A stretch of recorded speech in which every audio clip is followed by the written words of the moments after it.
La Corée du Sud, c'est le pays le plus connecté au monde. Dans la rue ou ici dans le métro, les gens sont connectés à Internet en permanence. C'est aussi le pays des grandes entreprises de l'électronique, des groupes comme LG ou Samsung. Samsung est le numéro 1 mondial des technologies. À lui seul, le groupe génère plus de bénéfices qu'Apple, Google et Microsoft réunis. Pour la première fois, les dirigeants de l'entreprise ont accepté d'ouvrir leurs portes à une équipe de télévision occidentale. C'est un voyage absolument sidérant, vous allez le voir, au cœur du miracle économique sud-coréen. Le reportage est signé Loïc Delamornay et Jean-François Monnier.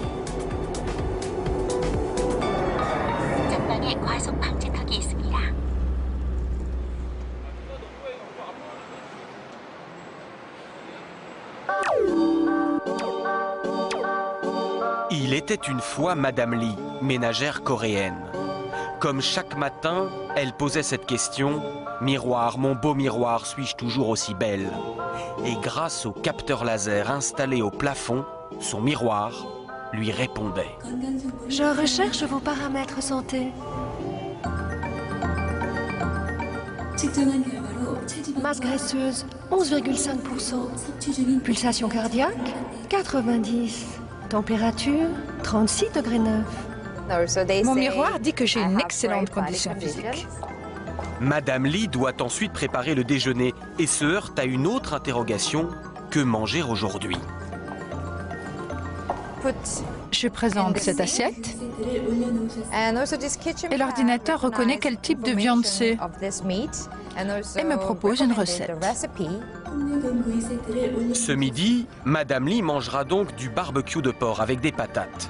Problème, l'ordinateur du réfrigérateur indique qu'il ne reste plus assez de pommes de terre dans le bac à légumes. La mère de famille commande immédiatement un nouveau paquet qui lui sera livré. Elle paie en ligne grâce à un système de reconnaissance faciale. En Corée, le miroir de Blanche-Neige a pris un sacré coup de vieux. Et le futur imaginé par Samsung va encore plus loin que le conte de fées. Le monde de Madame Lee sera peuplé de stylets traducteurs pour décrypter un menu au restaurant à l'étranger. De cartes de crédit intelligentes qui regroupent toutes les cartes de paiement. De pare-brise tactiles qui équipent les voitures. D'écrans souples, faciles à dérouler et incassables. Good job. Ou encore de cet incroyable appareil qui imprime des vidéos sur papier, le Polaroid de demain. Science-fiction. Samsung assure que ces innovations arriveront sur le marché dans 5 ans. Et elle les présente au public dans des maisons du futur étincelantes en plein cœur de Séoul. Ces murs cascades d'eau qui sont en réalité de la vidéo et où s'incruste votre télévision existent déjà. La marque a les moyens de ses ambitions et fait la fierté de toute une nation. Avec Samsung, demain sera coréen. C'est depuis l'enfance que tous les Coréens, mais absolument tous, savent que Samsung est la meilleure entreprise du pays. Pourquoi est-ce que tout le monde rêve d'y entrer? Parce que Samsung est parti de rien, dans un tout petit pays qui est la Corée. Et c'est devenu depuis la première entreprise high-tech du monde. Tous les gens voient dans Samsung le miracle économique coréen. Il a fallu presque 6 mois de négociations pour prendre la direction de Suwon, à 1 heure de route de la capitale. Soudain, surgit un long mur, une enceinte qui court sur des kilomètres et protège une ville dans la ville. Bienvenue à Digital City.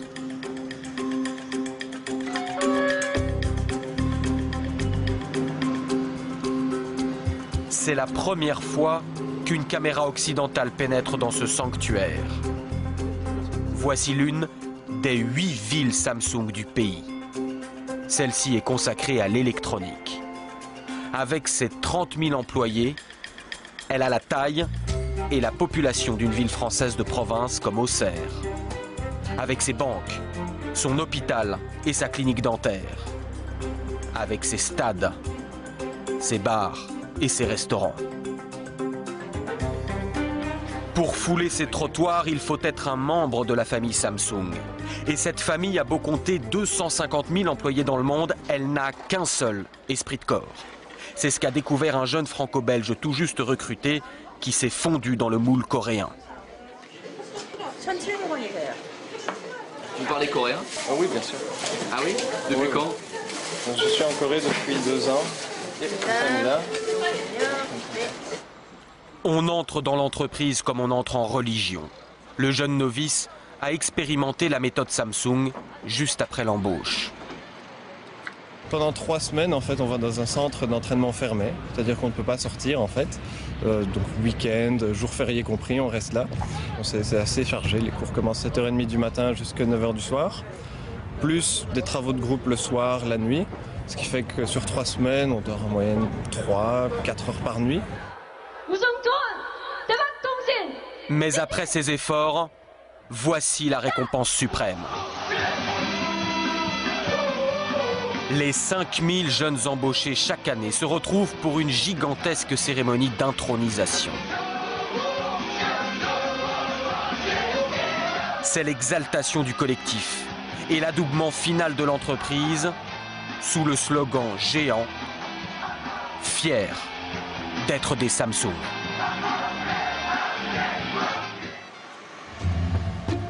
Cette fierté est racontée au cœur de Digital City qui a son propre musée.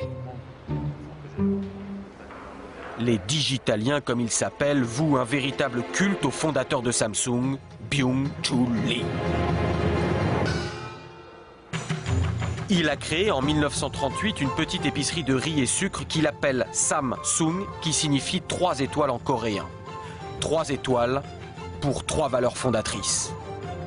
Devenir grand, devenir fort, durer éternellement. Et les efforts paient. Samsung fait entrer les Coréens dans l'ère de la consommation. Ces publicités sont des promesses de foi. Samsung va conquérir le monde avec ses produits bon marché. Mais ce n'était pas encore assez pour satisfaire l'ambition de ses dirigeants à la poigne de fer. En 1995, notre président offrit des téléphones portables à ses amis et à sa famille. Mais certains d'entre eux avaient des petits défauts. Le président décida alors de brûler toute la production de 150 000 téléphones devant les employés. Toutes leurs heures de travail sont parties en fumée, les ouvriers pleuraient. Mais le président voulait nous donner un électrochoc. Et depuis, nous faisons de la qualité. Sa force de frappe, Samsung la doit à son armée de 40 000 chercheurs maison. C'est 3 fois plus de scientifiques que tout le CNRS français. Derrière ces façades se cachent des centres de recherche parmi les plus secrets du monde. Inimaginable que notre caméra y pénètre, les enjeux industriels se chiffrent en dizaines de milliards d'euros. Pas question que nous filmions un schéma qui pourrait être décortiqué par un concurrent. Nous n'aurons d'autre aperçu que ces quelques images fournies au compte-gouttes par l'entreprise. C'est la raison pour laquelle, s'il est difficile d'entrer à Digital City, il est encore plus dur d'en sortir. Le soir, chaque voiture est minutieusement fouillée. Et en quittant les bureaux, tous les employés passent une véritable douane. La peur des espions industriels, une vraie paranoïa. Aucun salarié ne peut sortir avec son ordinateur ou tout autre appareil électronique. Tout doit être laissé au bureau. De toute façon, il n'est pas facile de quitter la famille Samsung. Après le travail, beaucoup d'employés rempilent et restent à Digital City dans l'une des nombreuses associations de l'entreprise, comme ce cours de cuisine chinoise.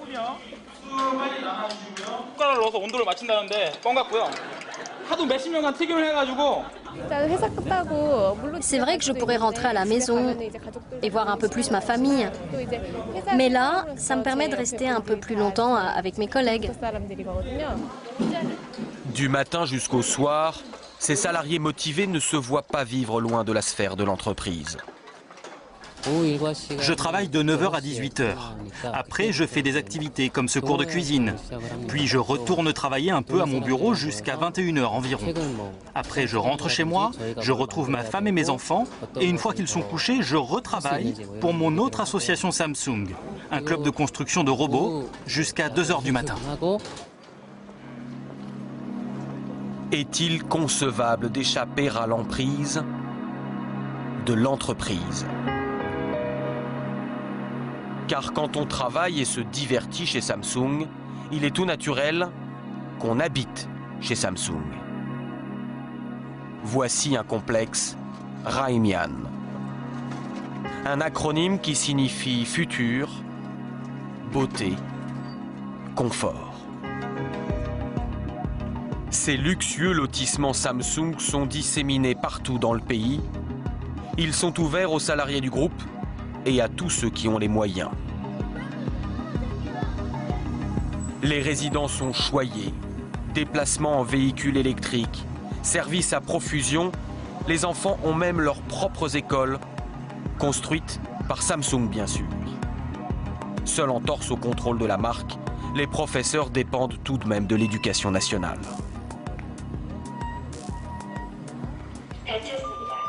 Nous avons rendez-vous chez la famille Nam. Ce couple de cadres avec 2 enfants a acheté ce 120 mètres carrés 700 000 €. Tout l'appartement est équipé en domotique et la technologie est telle que parfois les parents doivent appeler leur fils à la rescousse. Vas-y, Johnny, toi qui connais bien l'écran du frigo.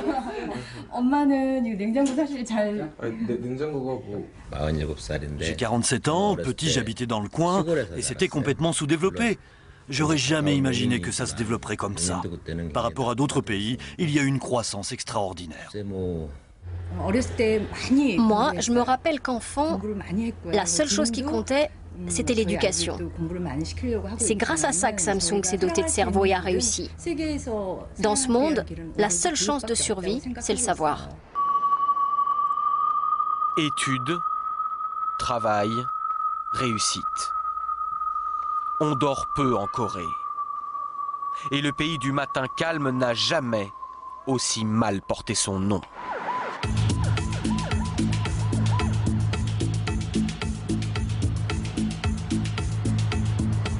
Une nouvelle journée reprend. Séoul s'éveille, vrombissante. Les Coréens travaillent 40% de plus que les Français. Et dans ce Manhattan asiatique, d'autres membres de la famille Samsung sont déjà au travail autour d'un emploi du temps en 4 lettres, SADI, l'université de design de Samsung. Le groupe a créé cette école pour trouver de nouveaux talents et doper sa créativité. Les nuits blanches passées sur les projets sont nombreuses, la sélection est rude, seule la moitié des étudiants décrocheront le diplôme. Les profs sont souvent occidentaux. Est-ce que vous voyez du volume dans cet objet? Vous voyez? Tous les étudiants ne feront pas forcément carrière chez Samsung. Mais cette école a fait des émules dans tout le pays qui forment à présent près de 30 000 jeunes designers par an. De plus en plus, les étudiants coréens sont récompensés dans les grands prix internationaux de design. On a en Corée des géants comme Samsung pour l'électronique ou LG pour l'électroménager qui créent tellement de produits que c'est pour nous un terrain de jeu extraordinaire. Et je suis fier de participer à cette nouvelle vague de designers coréens. L'université ouvre ses portes, mais les laboratoires nichés au sommet du quartier général de Samsung, beaucoup moins. Voici les tâches des designers. Là encore, interdiction de les filmer et panique de nos accompagnateurs, même si les vitres sont opaques. Car le design est devenu un enjeu stratégique majeur. Et tous les cadres dirigeants se rappellent ce jour de la fin des années 90 où le redoutable président, toujours lui, leur a asséné un second choc de culture. Le président nous a dit « changez tout, sauf votre femme et vos enfants.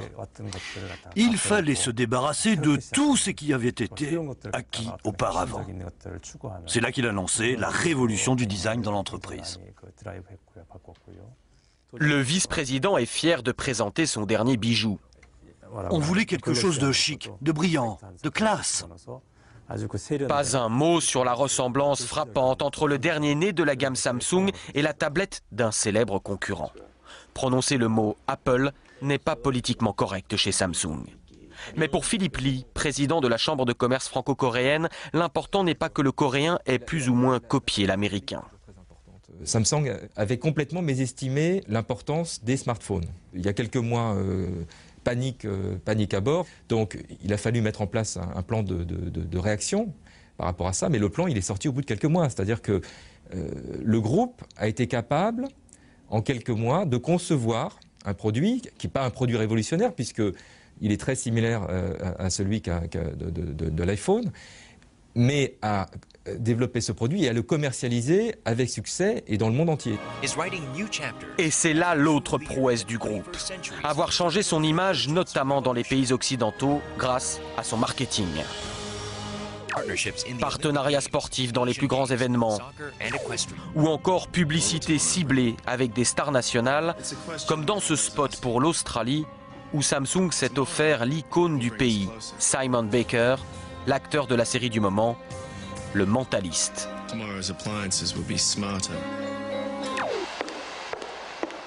Celle qui remplit vos écrans publicitaires et joue avec vos désirs de consommation, c'est elle, la vice-présidente Young-hee, grande prêtresse du marketing.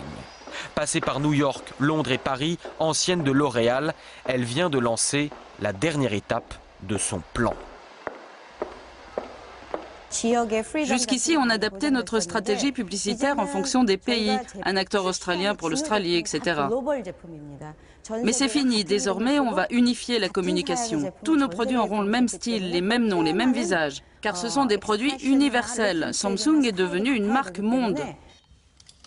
Une marque monde qui attire désormais les talents étrangers. Mathieu, apothicaire, est né en France. Il est belge. Il a fait ses études à Cambridge et est diplômé du prestigieux MIT de Boston. Le monde s'offrait à lui, il a choisi la Corée, au grand étonnement de ses amis. Au début, il s'interroge un peu sur pourquoi est-ce que je voudrais partir en Corée alors que je pourrais trouver un emploi à New York ou un emploi à Paris ou à Los Angeles. Et après environ 2 minutes et demie de discussion, ils se rendent compte très vite que c'est une opportunité énorme. Samsung prise ses profils occidentaux. Mathieu, apothicaire, fait partie d'un service spécial, les consultants internes. Sa mission est d'aller régler les problèmes dans toutes les branches du groupe avec son regard neuf d'Européen, ce qui ne l'empêche pas d'être bluffé par son pays d'accueil. Mon professeur de macroéconomie disait toujours que pour devenir un pays développé, il fallait exactement 100 ans. Il y a deux exceptions à la règle, au XXe siècle, la Corée et Israël. Samsung est le reflet de cette croissance exceptionnelle. C'est même son moteur. Car tout ce qu'il vous a été donné à voir n'est qu'une partie de l'iceberg. Et à côté de la tour de Samsung Electronics se dresse celle de Samsung Assurance et celle de Samsung Construction.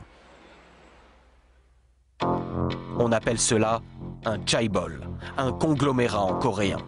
Et en la matière, le pays a construit les empires industriels les plus puissants du monde.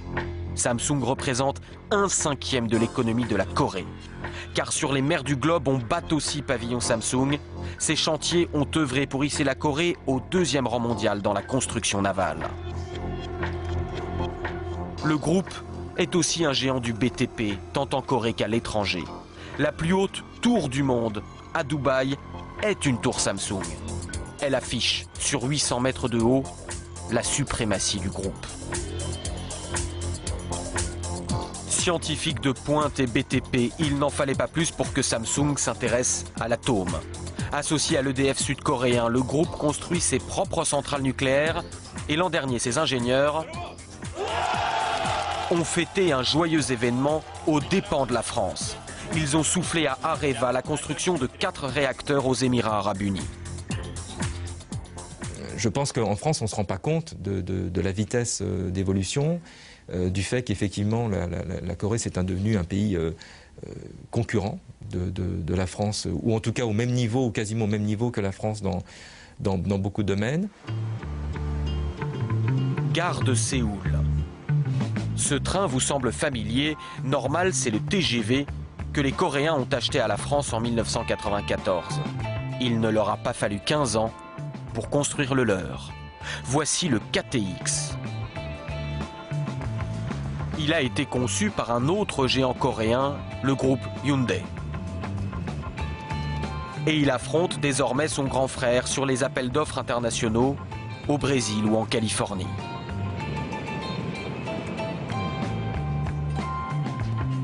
Direction le sud du pays.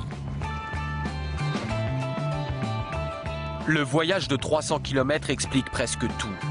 Devant ces plaines mornes et sans aucune ressource naturelle, la Corée n'avait pas d'autre choix que de se surpasser en misant tout sur l'exportation.